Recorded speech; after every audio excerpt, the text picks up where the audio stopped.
Since I'm in a roll, I might as well continue. Jose Rodriguez back again. We talked about the P800 just in the last video, and about refilling practices, and also P600, R3000, whatever Epson printer you have that utilizes any kind of ARC type chip. In other words, auto reset chip. Older versions of these chips would auto reset themselves on the fly. That's no longer the case. You have to reach empty, and then you have to disconnect power and so forth. One thing that I did leave out of the last video when we were talking about refilling practices, because they didn't really pertain specifically to the P800. As you guys may have seen 2 videos ago, we're talking about what would make this printer near perfect for the home user. What would make the P800 near perfect for the home user? Okay, it already has roll adapter. It already has a humongous capacity for length. You can make panoramas that go from wall to wall as it sits right now. No need to modify or pay for something extra. No, just the roll adapter. What would make it perfect? Well, what would make any kind of K3 Epson printer perfect? And I wish they would do this. One of these days, they just have to do this.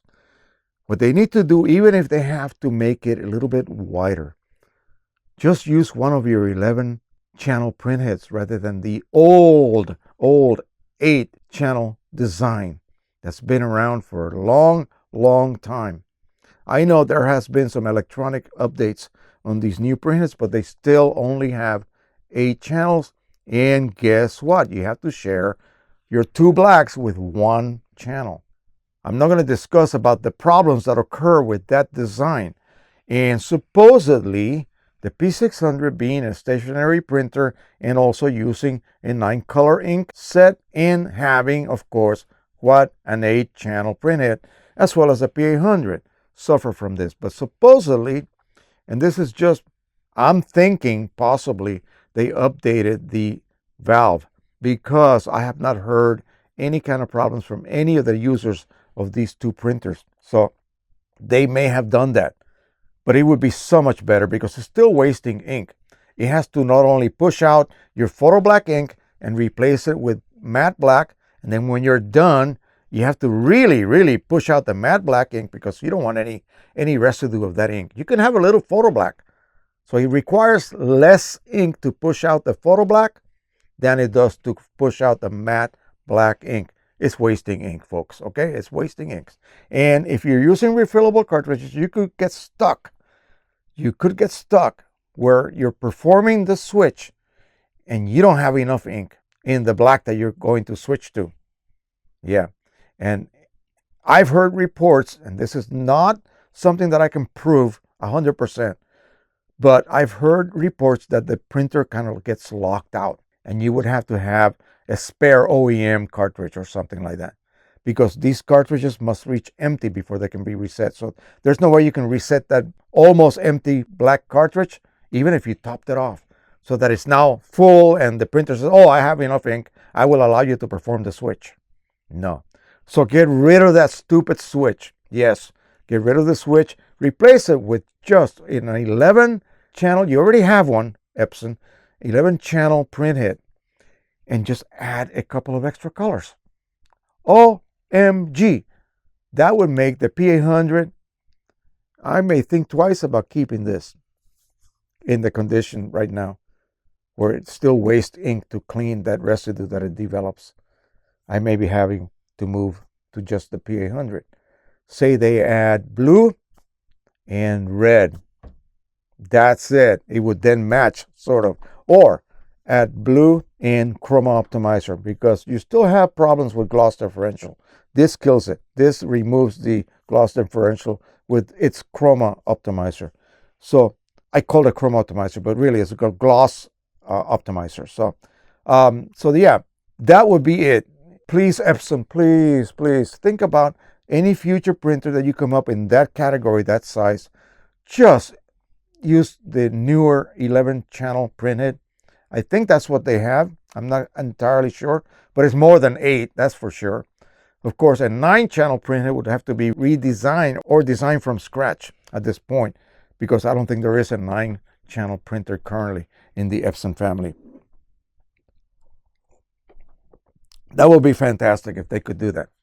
So again, that's one of my wishes for 2020 and the CES coming up. I would love to be there to witness what one of those shows is like. 4 days in Vegas. Can you imagine? Anyway, so that is it. Epson, please consider getting rid of that silly black switch valve. It really is not a favor from you. I'll leave you with this little funny quip, because back in the day when the 2400 was available, and you had to 2400 and 2880 actually, where you physically remove the photo black cartridge and replace it with a matte black cartridge using the same slot. Okay, you have to. There's no other slot available. They say, well, we're going to make this automatic for you, and you'll be so happy because you no longer have to replace cartridges.